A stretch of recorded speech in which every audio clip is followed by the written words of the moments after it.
যাকে কাছে পাওয়ার এক ফোঁটাও সম্ভাবনা নেই, তাকেই অসম্ভব ভালোবেসেছি। আমি জানি তাকে আমি কখনোই পাবো না, তবুও তাকে ভালোবাসি। আচ্ছা, বোকা কি আমি, নাকি আপনি? আপনি তো পেয়েও হারালেন একজনকে, যে আপনাকে নিঃশর্তভাবে ভালোবেসেছিল। আর আমি তো জানতাম আমি পাবো না, তবুও ভালোবেসেছি নির্ভয়ে।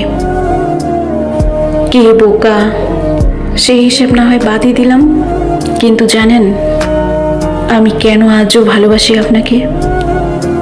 কথায় আছে, যাকে ভালোবাসা যায় তার সঙ্গে দেখা হবে পরকালে, একসঙ্গে থাকা হবে অনন্তকাল। তাই তো আমি আজও দূর থেকে আপনাকে ভালোবাসি, যেন অনন্ত পরকালে আপনাকেই পাই। এই আশাতেই আপনাকে মনে প্রাণে আগলে রাখি।